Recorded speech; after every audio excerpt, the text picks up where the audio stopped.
Welcome to the We Are VIP podcast. Each week, your host, Casey Hasten, Director of Recruiting at VIP, will bring you valuable insights from thought leaders, introduce you to incredible companies, and bring you tips for landing your dream job from our team of executive recruiters at VIP.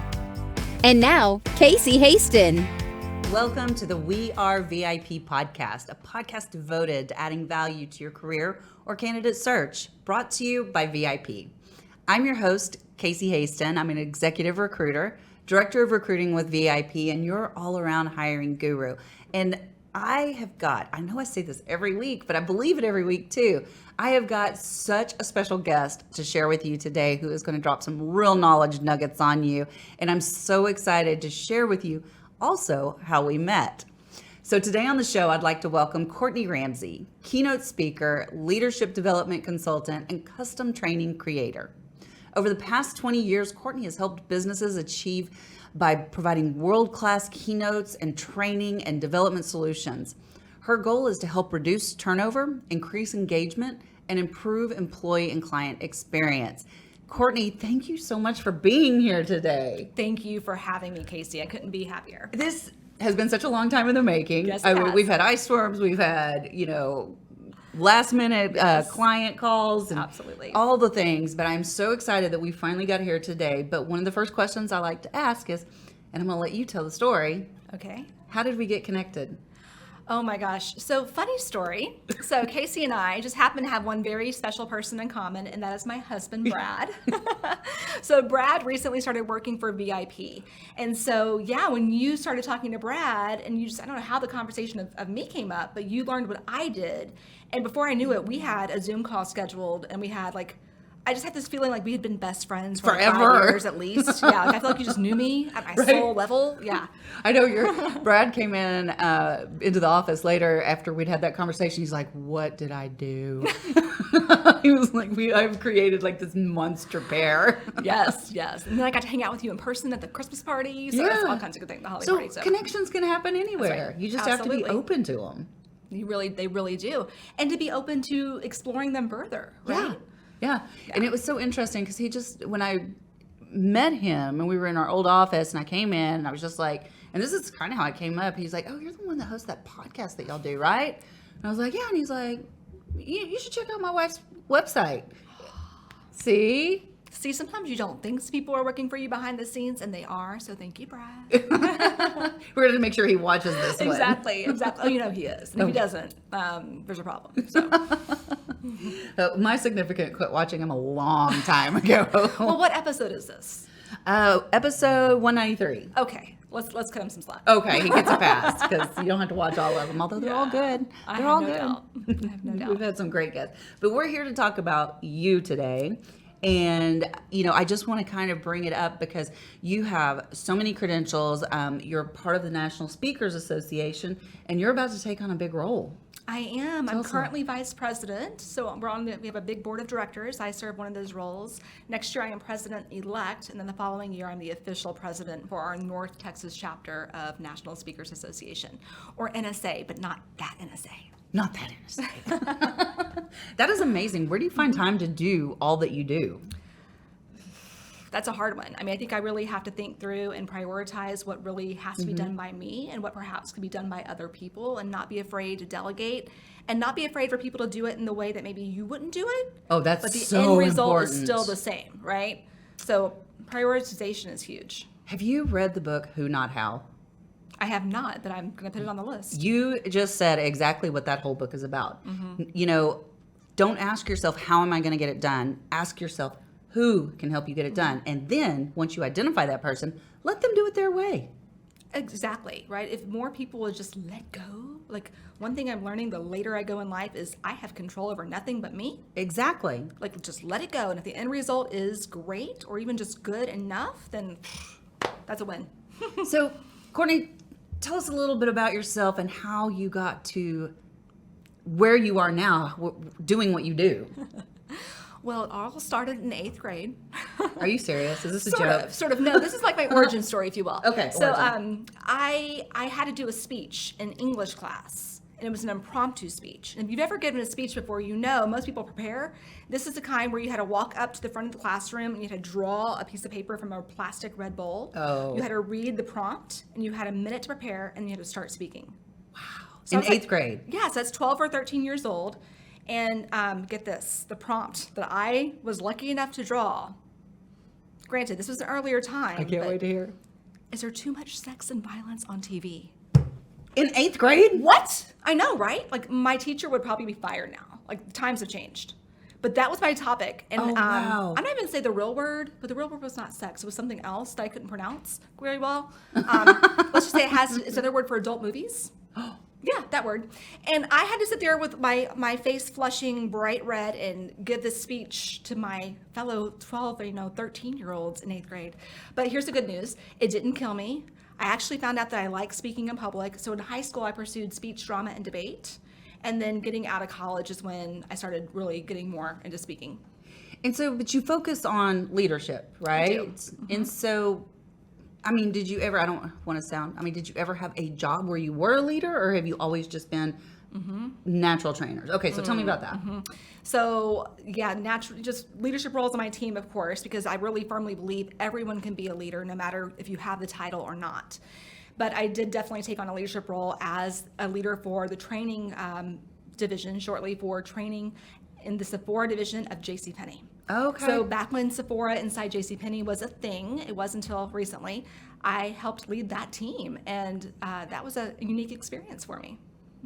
Did you teach them how to do makeup, or did you No. So that was a unique bringing together of two very different companies. We had Sephora and we had JCPenney. The Sephora side handled all the training around artistry and product and sales. Okay. And then the JCPenney side handled all training around operations and leadership development and actually running the business. Gotcha. So actually achieving the business results. That was all my team. That is so amazing. And so today, you don't work for a company. I don't. Well, unless you count myself. Well, that it's counts. my company. Yes, of Yes. course. But you don't work for the man.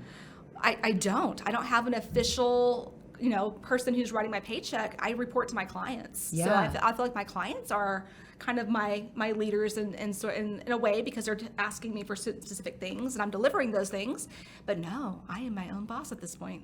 How amazing is that, being an entrepreneur? It's pretty great, and Yeah. it's be really scary at times. Sure, 'Cause especially like COVID. Yeah. Oh my gosh, because no one was hiring speakers in 2020. Right. Let me just tell you.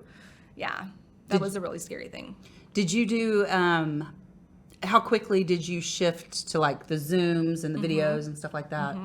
Really quickly. So I had a little bit of experience doing things like this, because in JCPenney, we actually had our own studio, much like this. Oh, wow. And we could go downstairs and do training videos and live broadcast. Okay. So I had been on camera before, which meant going to Zoom and things like Teams video wasn't a huge shift for me.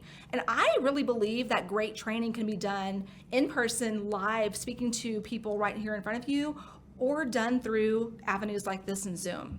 It can be done well. And I don't disagree with that, and I like that, but I'm curious, and the reason I'm asking, this is a real life scenario coming up. I have the option for a speaking engagement to either do Zoom or do in person, and I tend to feel like I would rather do it in person, just because of the energy that it creates and the interaction. Do you find that it's a little bit more energetic in person?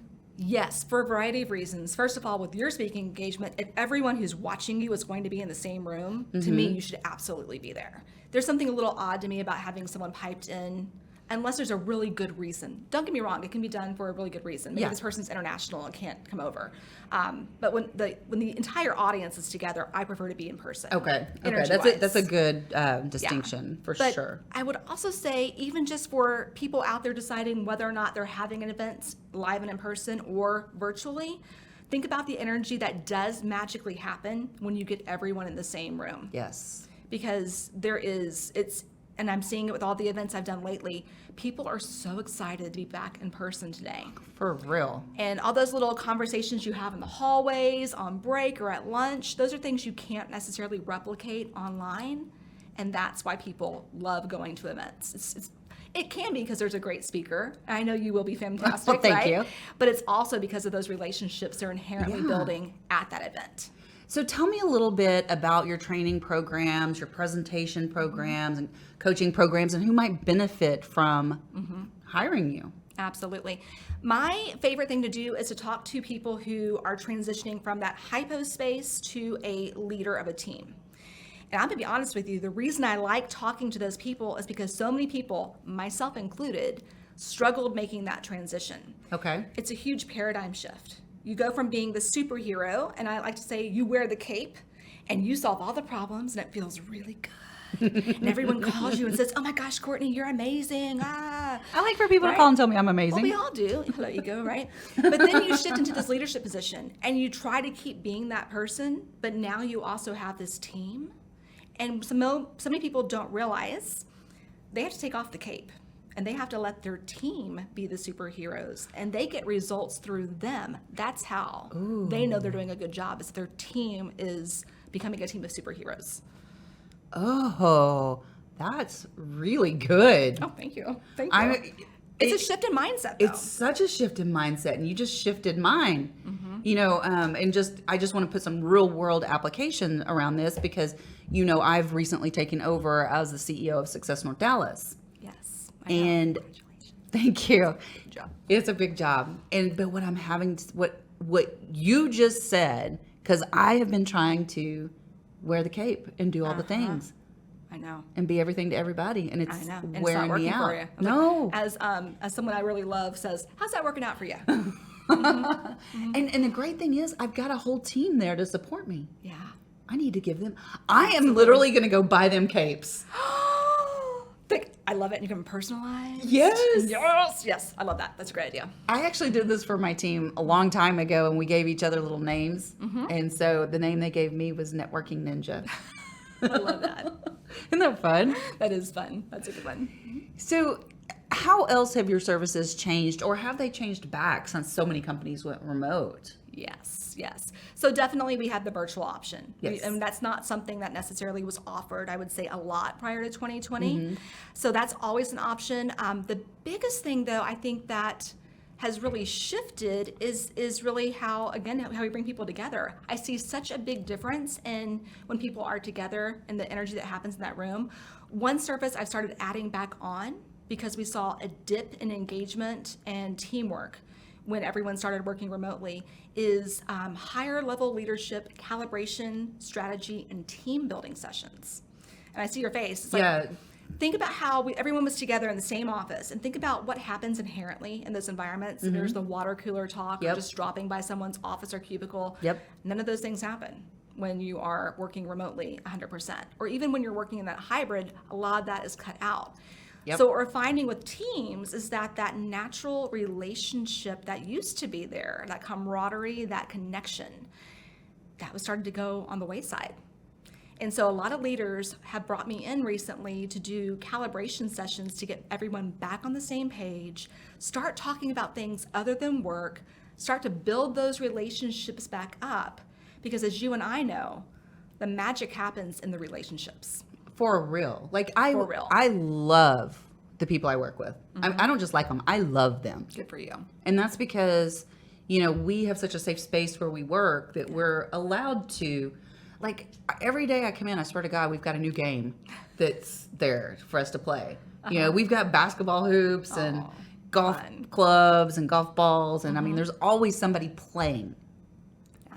And it's encouraged. It is. And it's a great way. And think about what you're doing when you naturally bring things like that in, or you have like a potluck or whatever it might be. You are encouraging people to talk about non-work related items, hopefully. And then hopefully those relationships are being built. And that's where people enjoy being at work more. They're more engaged. Turnover goes down. All the magic happens when those relationships are there. And I say this a lot on this podcast. VIP has really, somebody should do a case study on them. Oh, yeah. They have done a lot of things right. Yeah.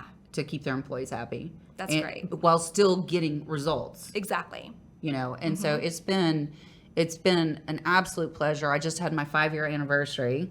Congratulations. And it has just been an absolute pleasure to work with them. And I'm sure Brad comes back. Of course, he's not in office as much as the rest of us are, but he's got to feel that energy when he's in the office. And sometimes he'll purposely go into the office because he wants to get, that energy going or those relationships going. So he's very strategic, but he also just enjoys going into the office for those reasons. It's so much fun. So much fun.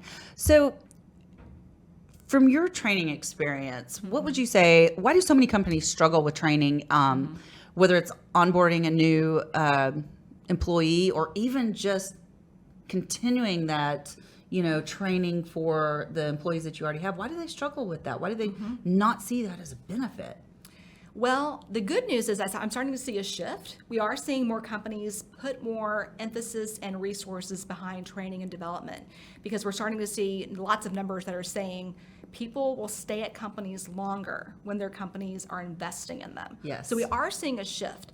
To answer your question more specifically, I feel it's because we hit snooze on things like training and development. And by that, I mean, think about the snooze button. You're going to get it. Like, you're going to get out of bed eventually, but you hit the snooze button and you put it off a little bit longer. We're going to hit it again. And before you know it, your hair's on fire and you got to be at work in 5 minutes, and there's no way that is humanly possible, right? Yes. So we do the same Are you things. watching me in the morning? No, I'm just talking about my own life. We do a lot of things when we're in leadership positions saying, I mean to do that. I'm going to get around to that. I'm going to have that crucial conversation with my employee who's maybe not performing very well. I'm going to get around to taking that newbie hire I just had come in last week to lunch to get to know him or her better. I'm going to do more training and development and get this person up and running for the next role. But we hit snooze. So we mean to do it, but the fires that we all have to put out each and every day get in the way.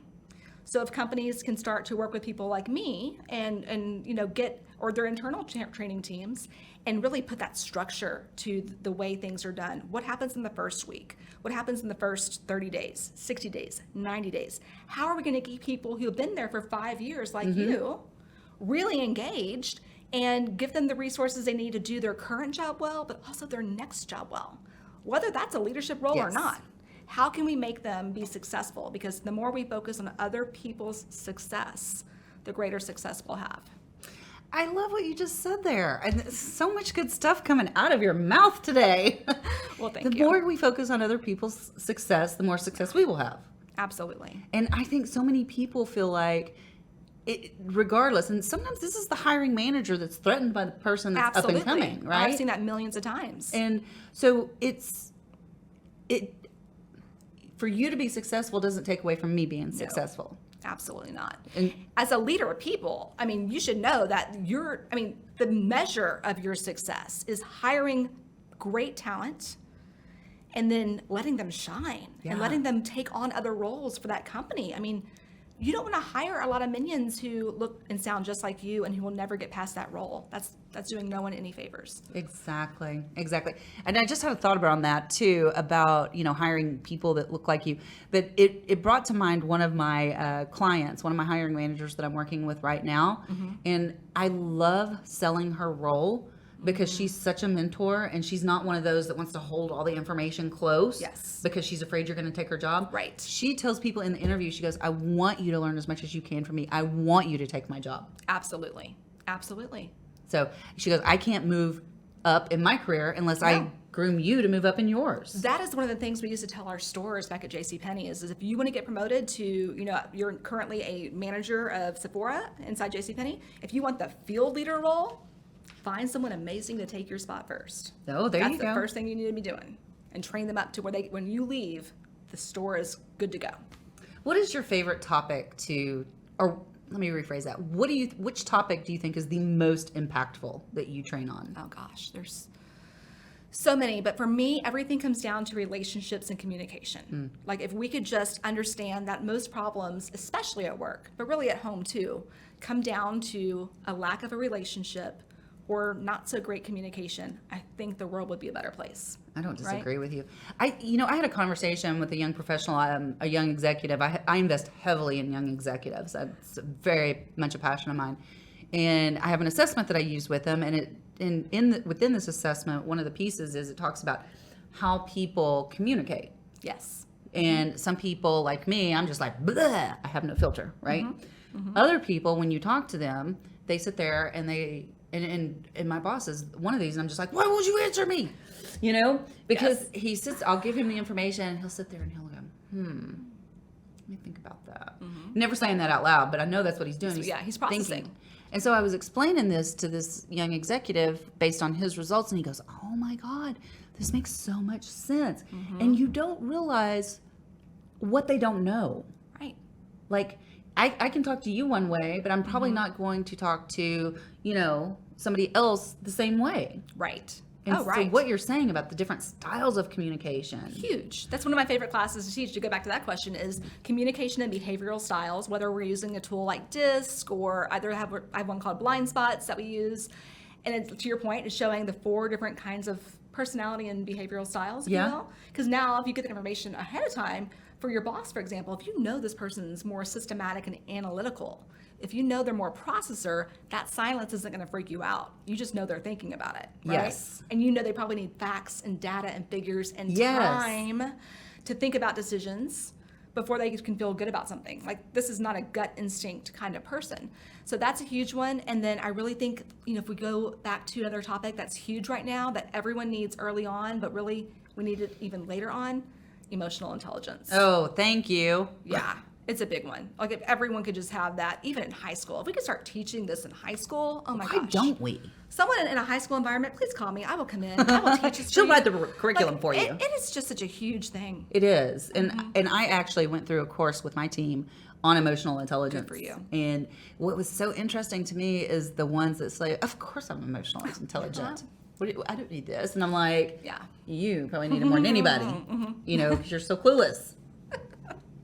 That happens a lot. Yeah. So you do use assessments. Do you ever recommend to your clients that they use assessments as part of hiring? Ooh, it's a really hard one, and it can get really sticky from a legal point of view.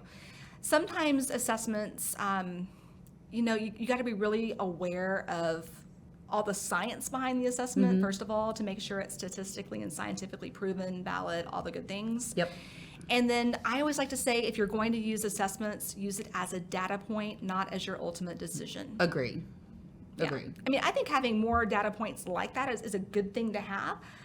Again, being really careful and going to a company that basically would specialize in pre-hiring assessments. But I think sometimes even better, what could happen is if you make the decision to hire someone and you bring them in, maybe then put them through an assessment so as you're building their relationship with this person, what is their preferred style? And how do I need a better flex and kind of bend to make sure I'm an effective leader for that person? And how can I more effectively coach and develop them, give them feedback? All those things can be realized with good data. Absolutely. One of my clients uses the culture index. But they use it pre-hire, and it's not, like you said, it doesn't exclude someone from getting hired, but it drives the questions they asked during the interview. Beautiful. That's beautiful, because now I know what to explore a little more to see if there is that culture fit. And I love that, because culture can be a hard thing to assess in an interview environment. There's a lot of things that are hard to assess, because most of us are putting on our best show of our best selves, right? But I think, to your point, that data can now help me give me some indications of what questions I should ask to really dig deeper. I couldn't agree more. So when it comes to leadership, what's one skill that you feel like is just absolutely essential in a leader? So hard. It's such a hard one, because there's so many things out there. I could say the emotional intelligence thing. I could say even something as specific as empathy. But I think the one that encapsulates them all is really around relationship building. Because if I'm a good relationship builder, that probably means I'm communicating pretty well, I'm building trust, I am getting to know this person, there's a good emotional intelligence there. So I feel like relationship building encapsulates it all. But I gotta tell you, I don't think it's a skill everyone has. Oh, I absolutely don't think it's a skill everybody has. I think it has to be a learned skill. Again, going back to my young professionals, this is one thing that, I really encourage them to do is, get out and meet people. You have to. You need to take conversations. I am one of those type of people that I never turn down a conversation. Good for you. If somebody wants to have a conversation with me, it may be a year from now, right, but we're going to have a conversation, you know? And I also tell people, I'm like, if you feel like I need to meet that person, you're right.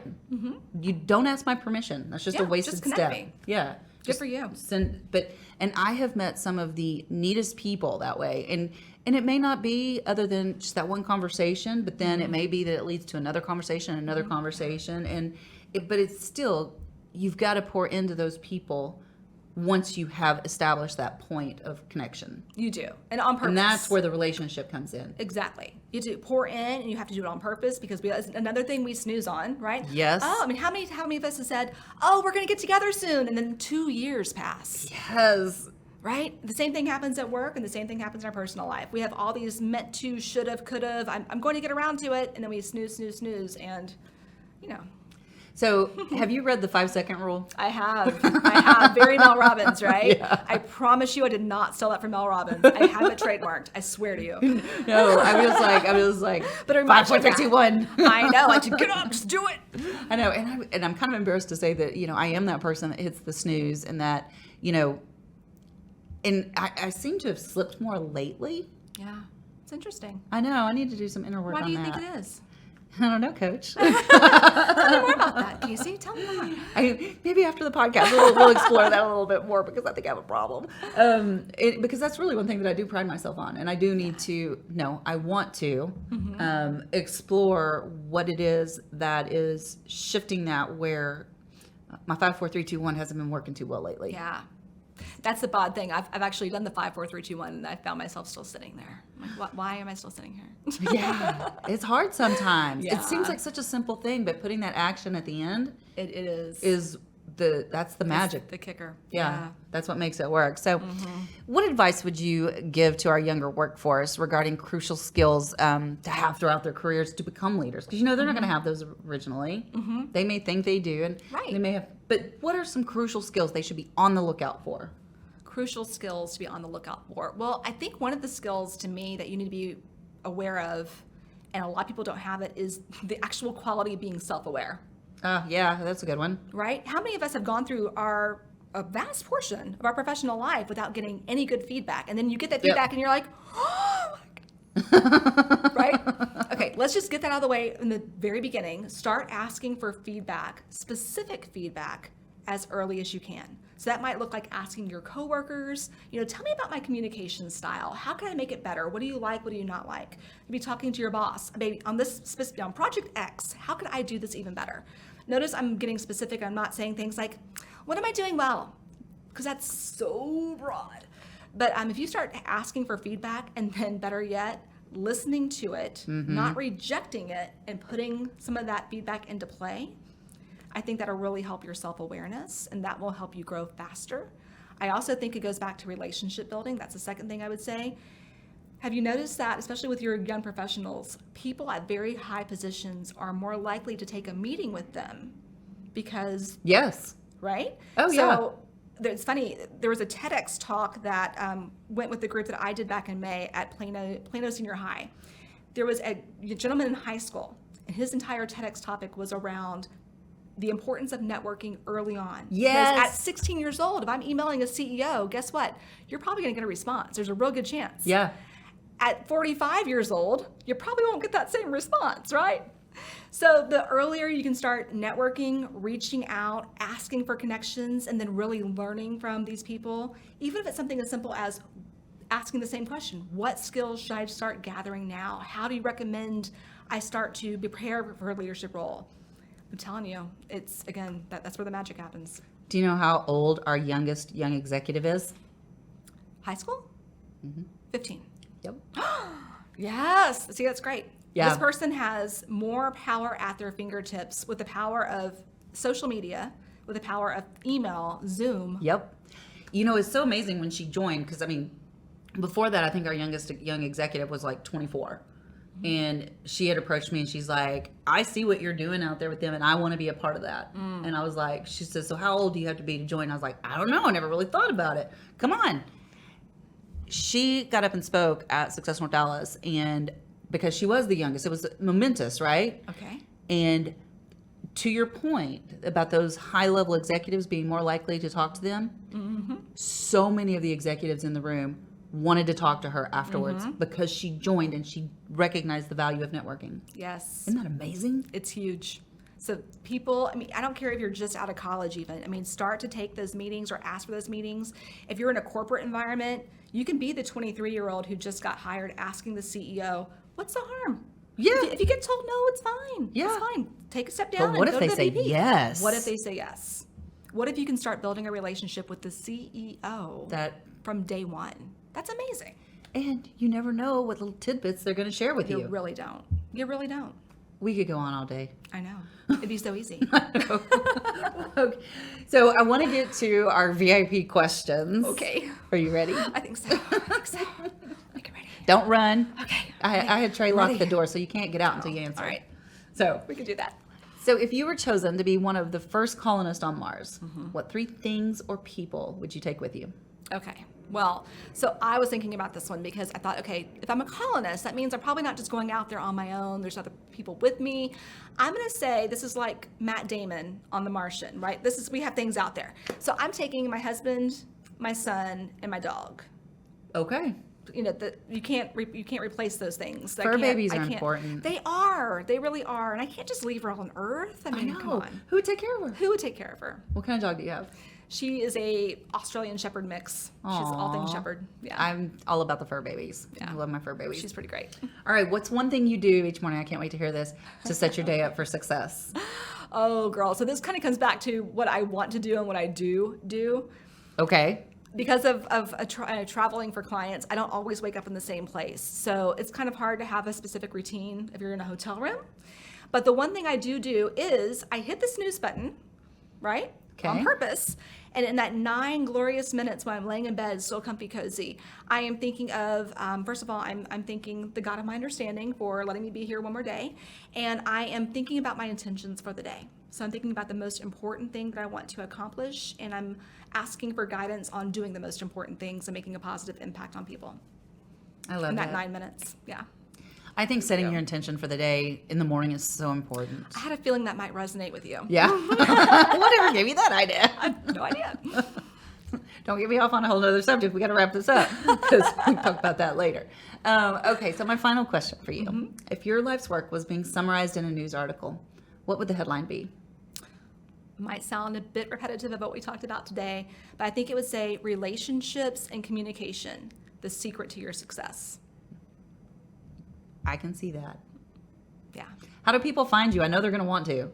Thank you. So the best place to go, LinkedIn. You can search me out, Courtney Ramsey. You will see my face on LinkedIn. And then, of course, my website, CourtneyRamseySpeaks.com. And it's Ramsey with an E, not an A. I'm not related to Chef Gordon Ramsay. Oh. I'm not. I wish I was. He's so I like tall. him. Is he? He's so tall. I didn't realize that. Yeah. I did not know that. Yeah. One day, I'm going to go to Hell's Kitchen. It's going to make it happen. I'll go with you. Yes, let's go. Vegas. Today. Let's just go right now. Okay. I mean, I'm not opposed to it. Let's go. You have been so much fun. I am so glad we finally got to make this happen. Thank you so much for having me. It was And great. I just have one last thing to say to you. Okay. You are a VIP. Thank you. And that's a wrap for today. Join us next week here on the We Are VIP podcast. We'd love to know how we can help you be a VIP. To find out more, log on to wearevip.com.